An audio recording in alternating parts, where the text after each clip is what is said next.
I am here today from Oceanside, California, where it is 10 a.m. The sun is still working its way to burning off the marine layer, so it's a little bit overcast, but it's going to burn off within another couple hours. That's just how it is in sunny South California. I am wearing we're going to call this pink because I'm really not good at color recognition shirt. I am a brown woman. I'm wearing black rimmed computer glasses. They're not actually for vision, they're just to filter out the blue light. And I have medium length brown hair, brown eyes. I think that's basically it. That's what I look like. So we will begin today. For your information, this meeting will be recorded. However, it will stop during the Q&A, so you can feel free to ask whatever questions you have of us. So those are the basics. Please mute yourself unless you're asking a question. If you could, please raise your hand if you want to ask a question. All the basic things for Teams meetings. With that, I am turning this over to Stephanie, our secretary. Great. Hi. Actually, Shirley, I was going to have you do the survey results first. You are right. We were just going to the survey that everybody was given before the meeting that was on the invite email. It's just something that we can chit chat about, and it gives you very interesting insights into neurodiversity in ways that you hadn't thought about. So Shirley, take it away. Okay. Thank you, Stephanie. And as you can see, this is the agenda right now. So we have gotten 40 responses, and I can see some of you are answering now because a few minutes ago it was 37. So that's okay. You're going to be included in here. So the first question was, it's common for children to take heads off of Barbies and or put them in the freezer. 33% of you thought this was true. The rest thought it was false. Regrettably, it is true. Apparently that is considered okay and standard.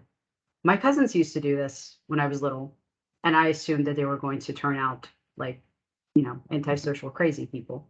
But they have kids and they're apparently good parents. So yeah, apparently that's normal for kids to do that. Next one was seams on socks are bothersome to most people. We get a 50-50 here. Apparently that is false. Most people don't really notice the seams on their socks. I was shocked. I think the seams on socks are super annoying, but there you go. Next one, eye contact is uncomfortable for most people. So most people thought this was true, 65%. It is false. It is not uncomfortable for most people. Next, small talk is enjoyable for most people. So this one, 63% of you thought this was false. Apparently, it is actually true. Most people do enjoy small talk. I'm not one of those people. Next one, most people use repetitive motions such as tapping or shaking feet, hands, fingers, pacing, all those things to self-regulate in ordinary situations, like, if they're sitting, having conversations, not, while they're agitated or something. So most people, 63% thought that this was true. It is not true. It is false. Next one, most people are extremely bothered by a disruption in their routine. 55% of you thought that this was true. It is false. Extremely bothered was the key word. Like, we're a little bothered, but extremely bothered is not so common. Next, it's common to notice patterns such as behaviors, number, states, excluding obviously conspiracy theories. 33% thought this was false. Most of you, 68%, thought this was true. It is not true. Most people do not notice these types of things. They, some of the stuff seems random for most people. Next, it's common to choose clothes based on how they feel versus how they look. So most people said that this is true, 72%, and 28% said this was false. It's not that common, although I will say it is, we went through the pandemic and most of us were living in PJs. So I guess I should have probably, specified what period that was or normal. Pre-pandemic, right? Exactly. Yeah. Back in the day, people, when would we choose had based on how they look more than how they felt. So there you go. Next one. For most people, food taste is more important than texture. 63% of you said this was true. You are correct. Food taste is more important than texture for most people. Next, using movie, TV shows, or story references, quotes to describe thoughts or ideas outside of college, because everybody has those mighty Python and all those other, movie references and inside jokes. But outside of college, they think it's common. Let's see. 83% of you said this was true. It is false. It is not that common. Most people do not do this as much outside of college, apparently. So things we learn. Cool. Interesting. Thanks, Shirley. So I just also wanted to thank everybody for being here. My name is Stephanie Ho, and I am working with APANA as the secretary, and I am currently on a detail at the at USDA's Office of Partnerships and Public Engagement. Yeah,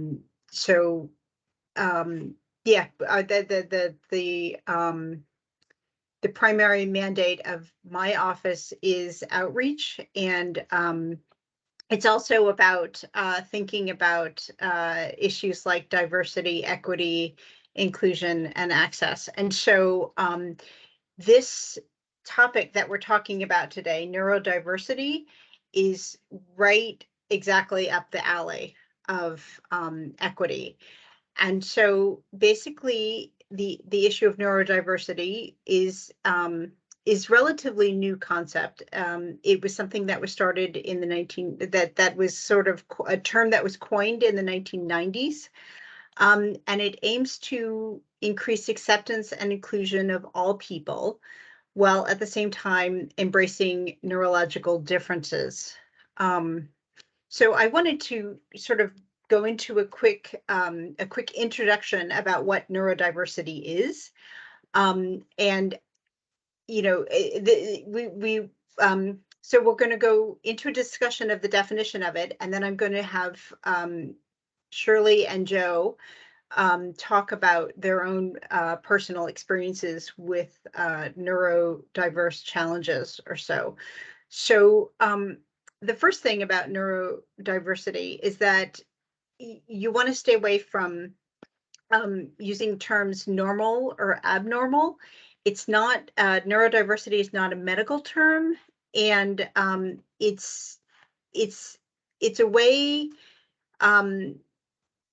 it's a way to describe the wide range of different neurological abilities, basically. And it's really important.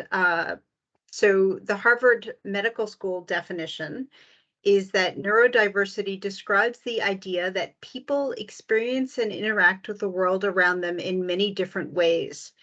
There is no one right way of thinking, learning, and behaving, and differences are not viewed as deficits.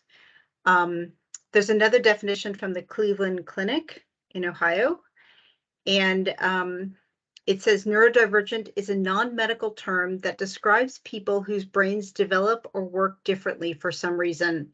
This means the person has different strengths and struggles with people, this means the person has different strengths and struggles from people whose brains develop or work more typically. And something that's very important to consider is that while some people who are neurodivergent have medical conditions, people where a medical condition or diagnosis hasn't been identified may also be neurodivergent. And so basically it's not a medical term, though people with medical conditions may be considered neurodivergent. So in terms of what it means is, neurodivergent people are basically differently abled. So one example would be people that have autism. Sorry. Okay. Oh, sorry. The slides keep changing. So that would be one thing. Other neurodivergent conditions would also be, they're represented here, but I'll also mention some of them. So there's autism spectrum disorder, which we just talked about, which used to be called Asperger's. There's also some that are more well-known, attention deficit hyperactivity disorder, or ADHD, Down syndrome. There's also dyscalculia, difficulty with math, dysgraphia, difficulty with writing, dyslexia, difficulty with reading, dyspraxia, difficulty with coordination. There are mental health conditions like bipolar disorder, obsessive compulsive disorder, etc. There are certain kinds of social anxieties that are considered neurodivergent, and there's Tourette syndrome. These are just some examples. There's more, but these are just some examples. So again, I just wanted to say that neurodiversity basically refers to the unique way that each person's brain develops. This means it's not preventable, treatable, or curable. And some of the conditions that cause a person to be neurodivergent are manageable, however, through medication, behavioral therapy, and other changes that help neurodivergent people make the best of their strengths and abilities and adapt to challenges. So Shirley, I wanted to pass it back to you and talk about some of the other issues like ableism. Thank you, Stephanie. I appreciate that. So there are different aspects to this, and I just want to make a small correction. So autism spectrum disorder has 3 levels. Level 1, which is considered high functioning, that one used to be called Asperger's. It's no longer, the term is no longer used because Asperger was a Nazi sympathizer. We're not fans of Nazis, so that's why there's the change. So it's rolled into the spectrum. Anyway, so ableism. The idea is that usually, we think of forms of bias and not including people as, for stuff related to racism and stuff, but ableism is also a factor in this. So there is bias, prejudice, and discrimination against people, neurodivergent people as well. So it's not always conscious. People don't necessarily think about, different aspects like, oh, everybody must have their camera on because this is standard and best practice and so on and so forth. But that's not necessarily inclusive of all people. And this doesn't just apply to people with neurodivergent conditions. It's mentally taxing. It's also physically taxing to always have your video on and have to monitor all that.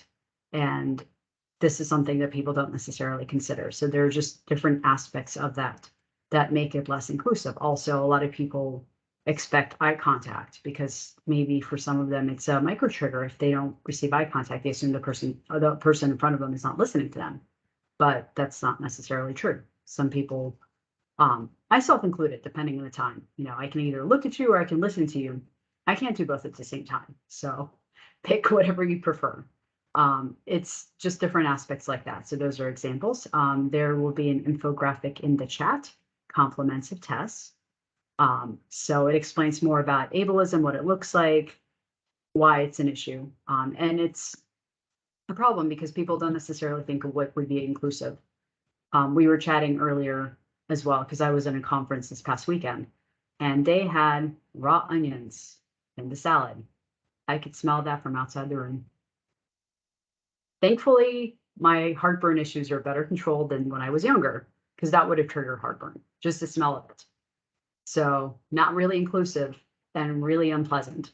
And anything it touches, I can taste it. I cannot handle that. It makes me makes me unwell. Let's put it that way. So if you cook it, I'll be fine. But if it's raw, so little things like that, smells, lots of sensory things. Right. And I wanted to pick up, Shirley, on that, where people that are affected by raw onions are not saying that other people should not eat raw onions at all. But I think the point is that they need to be aware that this may be affecting to some people or so. So I think that's the point of this session, is just to raise awareness of this issue and raise awareness and raise sort of sensitivity that that things that you do may affect other people. and Absolutely. it's just good to think about it or so. Exactly, like loud noises, things like that. Absolutely. Yeah, loud noises, smells, sometimes too much light. I mean, people are light sensitive or so. Okay, so just to keep going on, we were talking because this is National Disability Employment Awareness Month, which is why we're planning to, we want to raise awareness about these issues. So in terms of challenges in the workplace for neurodiversity, you know, there is a stigma. People that are neurodiverse may not want to tell other people about it because they are embarrassed or ashamed, which is not right. There is a lack of awareness, which is what we're trying to do with this session, is to raise awareness about the issue. And sometimes there's a lack of appropriate infrastructure, such as the way the office is set up, such as the way people are interacting in work, and will Joe and Shirley will speak about that in a little while. But the basic point about workplace and raising awareness of the issues are that understanding leads to inclusivity, which is in this graphic. And so we just wanted to point out that that was a huge part of this, is raising awareness. And when you're aware of it, you understand it. So that's one of our goals. So now I wanted to talk about some well-known neurodivergent people, just because I want to show you that neurodiverse people are all around us, actually. And so basically, some neurodivergent people, Olympic gold medalist Simone Biles, animal scientist and author Temple Grandin, actors Tom Cruise and Anthony Hopkins, climate activist Greta Thunberg, entertainer Cher, and comedian Hannah Gadsby. And these are just some examples, and there are many, many more people with neurodivergent challenges that you would, you know, it's funny because as soon as you know about it and you're thinking about it, you'll see that it's actually a lot more people out there with challenges than you would have thought. So that's the famous people. The illustrious ranks of people who have overcome the challenges of neurodiversity also include APANA leaders. APANA is the Asian Pacific American Network in Agriculture, and APANA president, Shirley Sampson, who is in the pink. Shirley is with the National Agricultural Statistics Service, or NAS, and she is autistic. Josephine Liu is our vice president, and Joe is with the Foreign Ag Service, and she has dyslexia and ADHD. And so the structure of this part of the discussion will just be the two of them are going to discuss some of their personal experiences and some of the again, my favorite word, challenges, some of the challenges they faced and how they overcame them, and this and that. So they're going to talk about their own experiences, and then we're going to leave it open for questions, and anybody who wants to say anything afterwards can also speak. And at the end, we're going to turn off the recorder so that people can feel comfortable. People can feel comfortable saying whatever they want, asking whatever questions they want. So that's going to be how it is. So the first question I wanted to direct to Joe, Josephine Liu, who is with Foreign Ag Service, and she's the APANA vice president. So Joe, can you talk a little bit about your personal experience with neurodiversity? And Joe, I think you're on mute. Hi, everybody. So first I want to describe a little bit about myself. So I'm Chinese, I wear glasses, I have short hair, and I'm wearing a blue shirt. I guess you could say that. So I was diagnosed in my 20s of my ADHD and dyslexia. I didn't go. I was referred by a professor, and before as I was talking to a professor and going there, he was not very nice in telling me in going to the disabled center to get tested. So I went and get tested, and lo and behold, I was diagnosed with ADHD and dyslexia. And it was just like, I not only have one, I have two.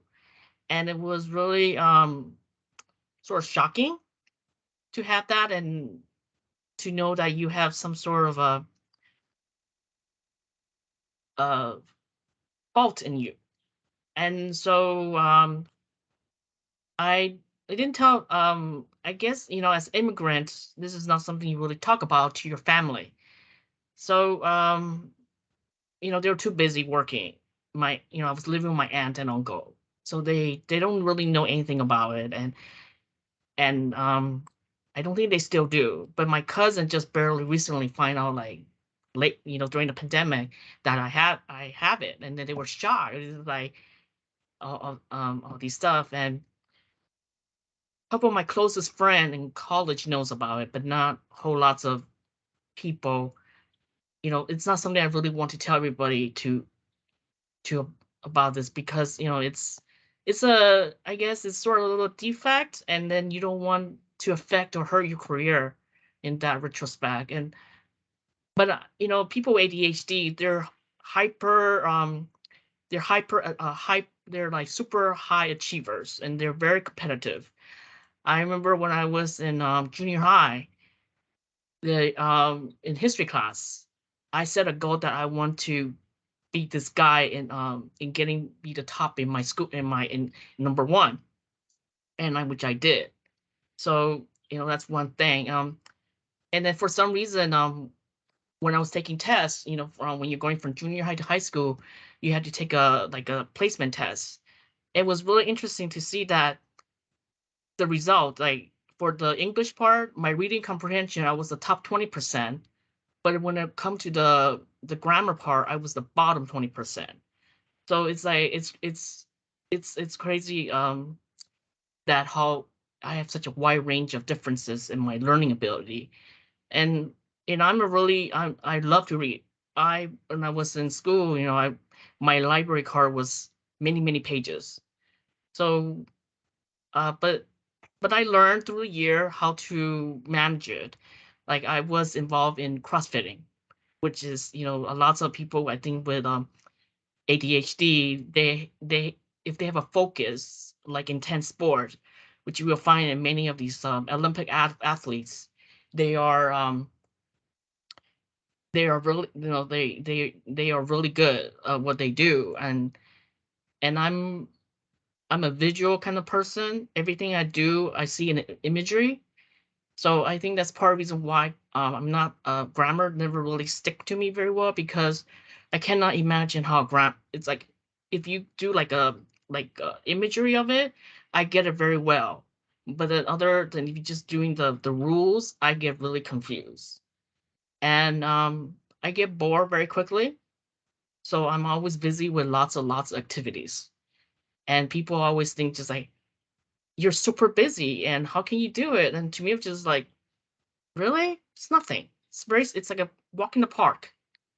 And so, so people see me as like, a supercharged person, and also maybe a possible social butterfly.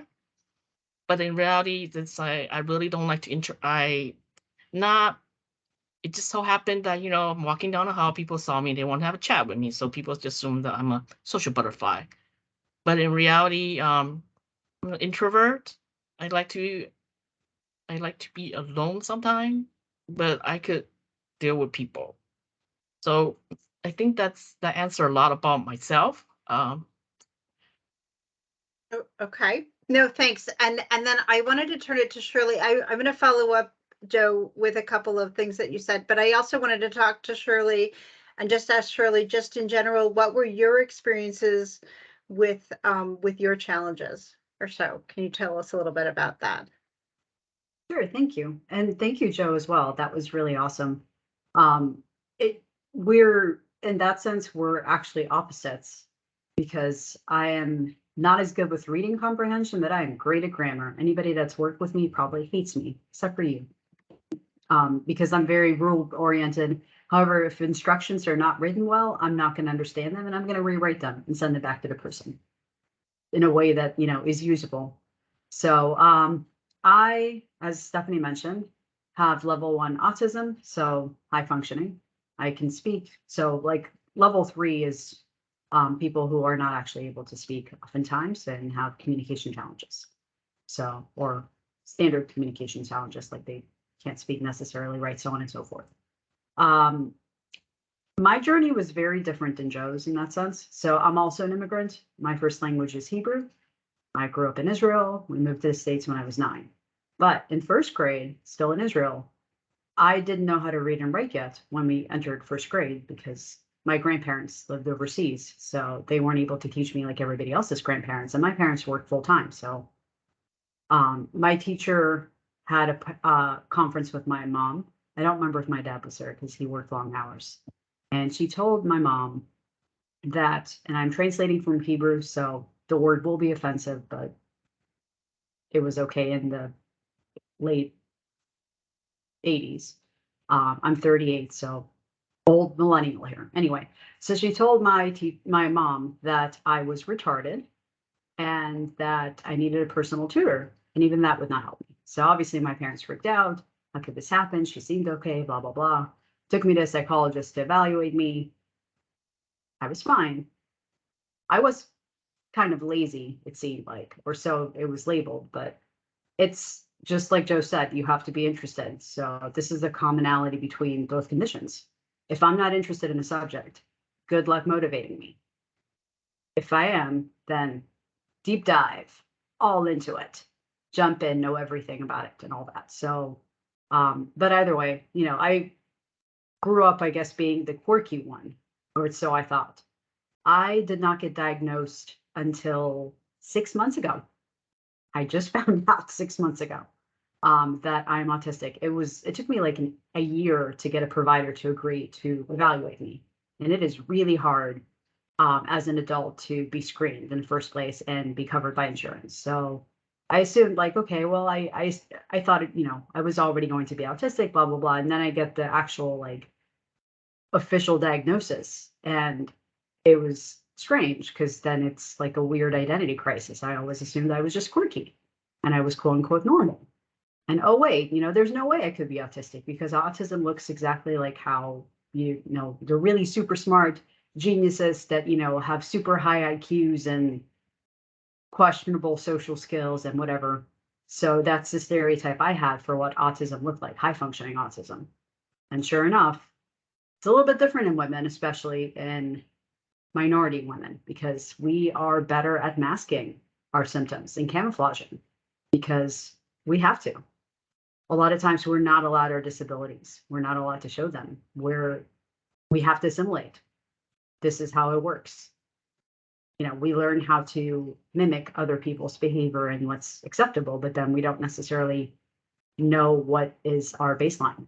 So we're not allowed to be ourselves. That's something to consider. Very different journey than Joe's. I was good at math. I probably not as good at reading, but I'm good at writing. But I find, ways around that too. And Joe and I actually work really well together, despite being completely different in that sense. Like she seems like the social butterfly, but she connects people. This is what her strength is. And I am not as good at that, but I don't like small talk, but I will find something about most people that I can, relate to. So I just skip that. I'm like, oh, you're wearing this, lavender shawl.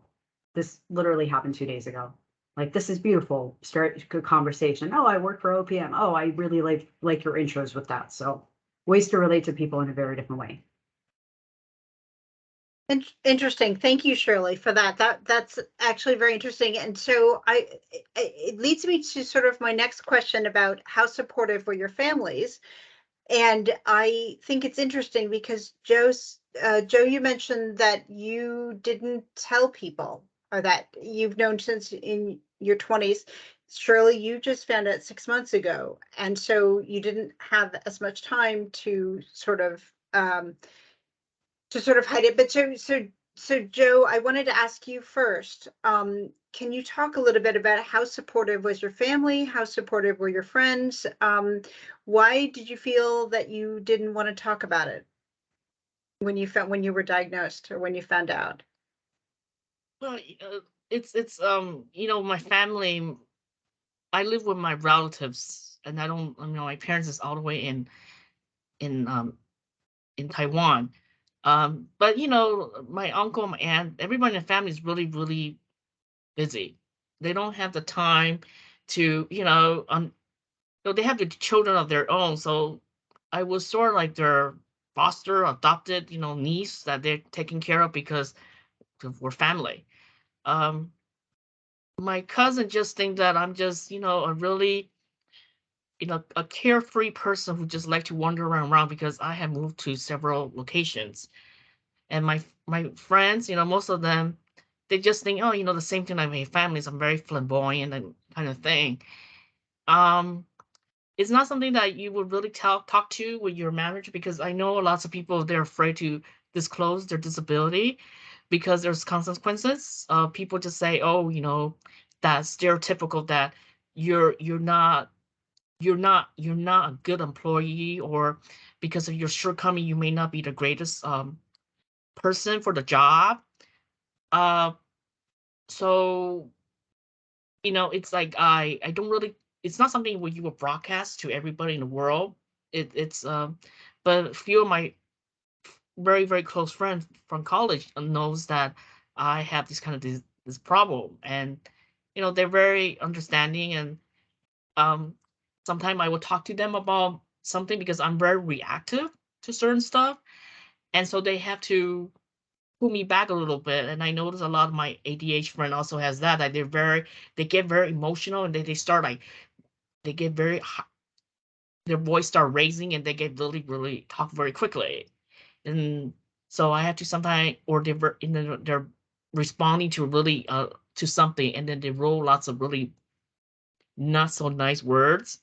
So I have to say, hey, this is like, you need to tone it down a little bit. That's just too harsh. So I help my friends, because I have experience where I'm very reactive in the past, and I learned as I grow older how to control that. And also I have mentors, where they're much more calmer and more experienced.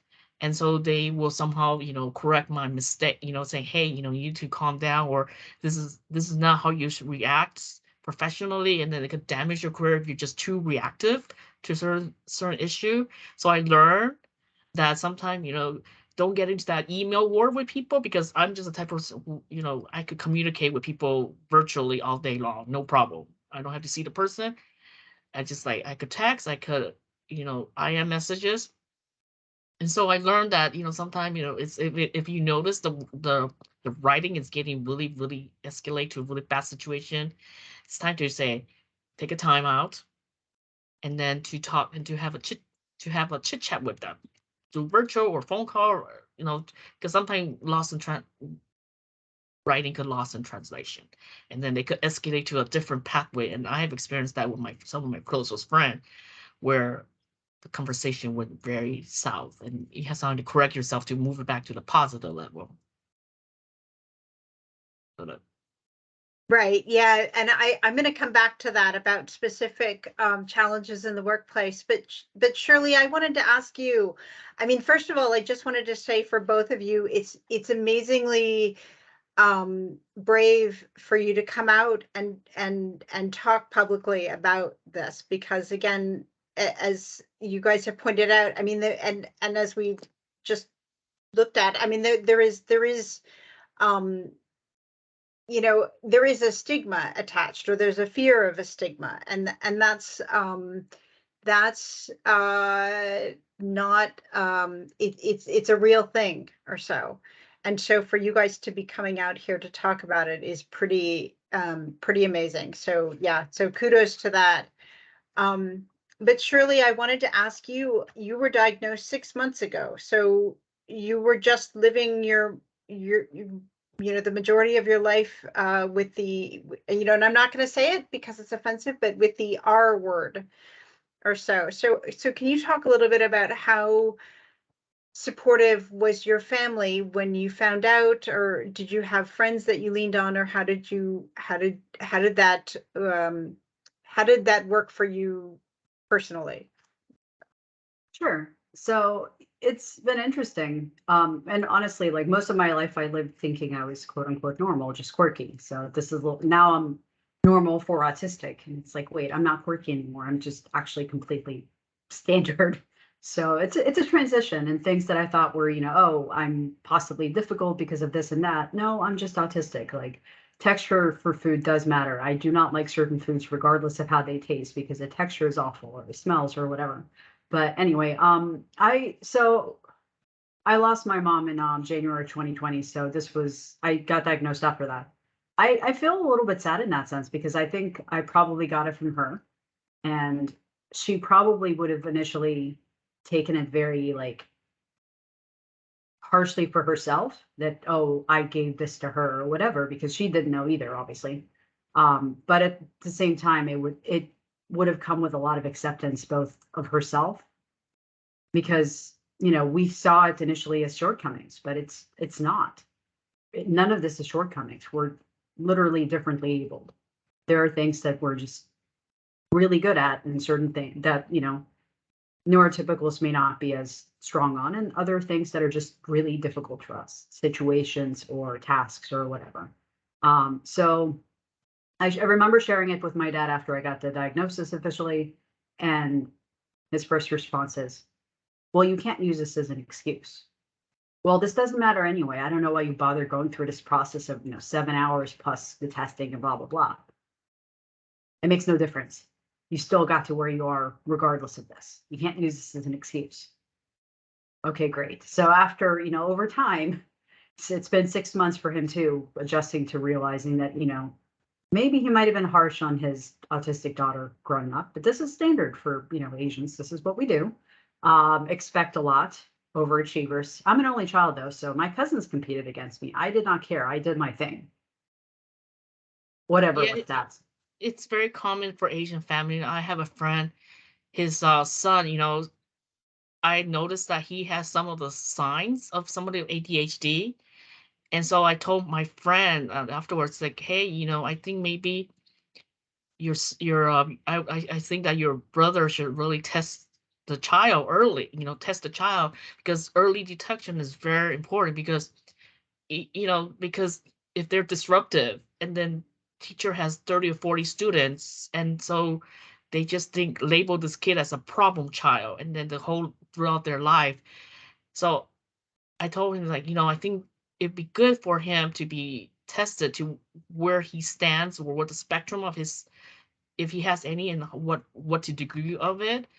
And I said, if he would, if he, he might feel like, oh, I produce a damaged child, or not a healthy, normal child. And I said, well, what is normal? And I think it's best to have the child tested early, and so they could adequately, prepare the kids to be. This is how you get support. Otherwise, if you don't get Yes. the diagnosis, you don't get support, especially in school. That's important. Yeah. Yes, and so, like, I have a niece who's semi-deaf, and then my cousin accepted early, and so she was able to start, getting the California has a really good, I guess, support help for people with deaf. So they start the exercise, what's it called, the process, getting her adjusted to be normal, to adjust to the society. And this, right now she's 10-year-old, she's thriving, she plays sports, she's reading very well and everything. And she just she has her hearing aid on to help her out. So I think sometimes it's very important, I think it's very important to understand yourself early on, and then how to manage the problem so you could be effective, productive adults as you progress. Absolutely. I got mixed reviews from people. Some people were like, are you sure? What does, and oh, the most common response I got was, you know, it's a spectrum. Yeah, but the spectrum does not include normal, just heads up, like it's still autism. So that's the most common one. The other one I got from a couple people is, am I autistic? People Sure. actually ask me this, yeah. Shirley, what did you mean by that? You were saying that the spectrum does not include normal, or so can you, I didn't understand, sorry. So when I told people that I got diagnosed with level 1 autism, the response from some people was, you know, it's a spectrum, like autism is a spectrum because it's autism spectrum disorder. So I think like that was their way of saying you're only slightly autistic versus you're autistic. And it's a spectrum within autism. There's level 1, level 2, level 3, but it does not include, like, there's no neurotypical within the autism spectrum. So I think people just, it was sort of denial on their part. They were just shocked. Like it was a lot of disbelief, which to some degree I took as a compliment because that meant that I managed to hide it unintentionally really well with masking and such. But then I mentioned this to another friend of mine that, oh, I got this reaction. Her response was, well, they must not know you very well. Thanks, Chris. Thank you. So I'm like, okay, so what made you think this? She's like, well, I don't understand your humor. I can't tell when you're making a joke. Interesting. But so basically, and I wanted to pick up on something that you had mentioned, Shirley, that these conditions are not necessarily should not be considered as shortcomings or so. It's just different. And I feel like that's something to emphasize. It's not a shortcoming, it's just different. And I think that's a good way to look at it or so. And so this kind of leads to my next question, because we're talking about neurodivergence and neurodiversity in the workplace or so. So can you talk, whoever wants to go first, maybe Joe, I can ask you, can you talk about your experiences with neurodiversity in the workplace, and do you have any sort of tips or advice for other coworkers who may have similar challenges like you're experiencing, or people who are, you know, so that the term audience, the opposite of neurodivergent is neurotypical. So do you have any comments, I guess, that you'd want to give to people who are neurotypical, also in the workplace? So Joe first, or Shirley first, or whoever wants to go first. So with me is long meeting, really I get fatigued very quickly on long meeting. So I prefer short short meetings, and I'm I'm you know and it's just I feel like sometimes and because sometimes, and with also with me is sometimes it's, I think people need to be a little patient with me. It's because if I don't get the material, if I don't understand it, I don't do it very quickly. But once I understand the material, I do it very quickly. Uh, in what I do. So I'm the type of person who can multitask. I could do 3 or 4 stuff in what I'm doing. So in a way, it's benefit for, like, when you're I'm always stuck for some reason when there's always short staff where I'm juggling. I will be the main person covering all the regions in my office, and so it could, but it's, and then I get really, like, there's also because we're high achiever, we overwork ourselves sometimes, and we get really tired, at the end, and it's just like we burn ourselves so quickly in that respect. And there's a lot, we're like, we're a forward thinking person. So sometimes some of the ideas that we do, some people might think is radical or out of the bound. But I could give you, like, when I first joined this agency, they were saying the training is not in their norms. It's not their culture. So I set myself to targets that I want to make training or mentoring program a big part of my agency. And I try to, you know, I work, and that's part of the reason when I went to you know, I was a special emphasis program manager. Uh, I want to, like, for Asians, you know, we have this, you know, people stereotype, and so I work very hard, and I will be running around trying to figure out, you know, budget wise, like, you know, because we didn't have this intern for the summer, and then this is for fiscal year, and then when is the last time I could use it? So I'm very persistent and determined, and sometimes manager, because I'm manager. I have seen manager where I can see their lights on. They're just like, oh god, here comes the pestering person.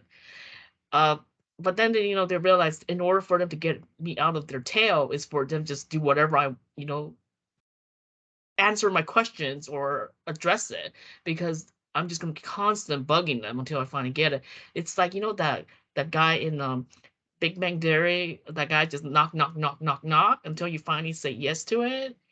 And you know, but you know, it's, I think like I have a little bit, you know, somewhere along the line, it's, I think like with all these divergent, I think a lot of them we overlap. Like I might have some of the autism in me, and Shirley might have some of the ADHD that I have, but it's just like it's sometimes it's just like where's the separation between those two?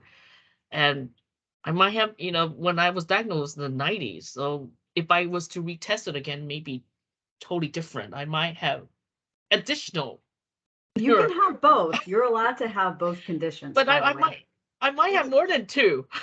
Well, and I was going to add, I'm not a medical doctor, so I'm not going to make an official diagnosis, but you know, one thing about the definition of neurodiversity is that it's not always a medical condition. I mean, it's not a medical condition. So there's not one medical condition, and people who are not officially diagnosed with medical conditions may have slight you know, slight Neurodivergence. neurodivergence as well, and that's something that everybody should can be aware of, because everybody is different, and there are different levels of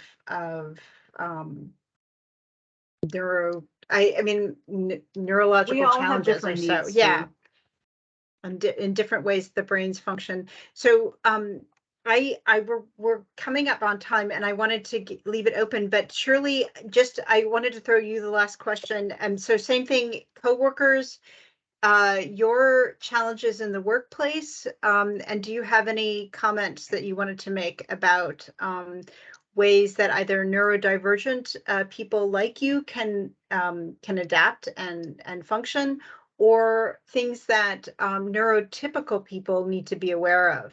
I mean, do you have any, or could be aware of and may not have thought about before? Thanks. Absolutely. So I have a lot of sensory problems. So, and I also have problems with migraines sometimes. So like sometimes I can hear the fluorescent lights. The lights are just overwhelming. So stuff related to smells. We were talking earlier. I was at, at a conference. When you say you can hear the lights, it's like this sort of buzzing, humming sound. Yeah, it Okay. is loud, especially Because if I have a for migraine. people, yeah, for people that don't hear it at all, Wow. it's a revelation or so. But go ahead. Yeah, Sorry. it is so loud. Some colleagues just speak really loudly. So thankfully, before even I was diagnosed, I was complaining to a colleague about this, and she's like, "Oh, I use noise canceling headphones." And I'm like, I'm gonna have to get that because some people just have really loud voices. But either way, like that's bothersome and distracting for some of us. It's easier for me to work at home because I can control the environment a lot better. I can control the lighting. I can control the smells. Raw onion is a trigger for me for one. And strong perfumes also. People have allergies, you know, all the things with that. Ways that others can be helpful. I ask a lot of questions. If I'm not asking questions, sometimes it's because I know this is not an environment people are open to that. I ask questions because I'm trying to understand. I'm not trying to be a pain in the butt. I do not understand what it is if I'm asking a lot of questions or I'm trying to clarify to make sure. So use direct communication. I am not good with subtle, as people can tell. I'm pretty blunt. And I'm well-meaning. Like all the list, you know, says in here, don't make assumptions. And you can ask us questions too. So all of that is very, very helpful.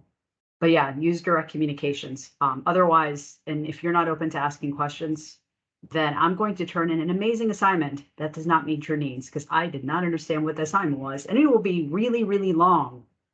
And yeah, you're not going to love it. Right. Okay, great. And so the conclusions, I hope everybody saw them on the slide.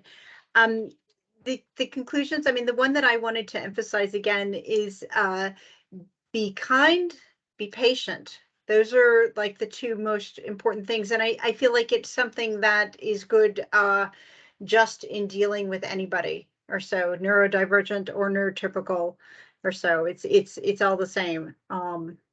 But I wanted to throw it open. Any questions or any comments? Did anybody, I mean, we can maybe, so Tessie, if we could turn off the recorder now, is that good? Shirley, is that okay with you? And were there any questions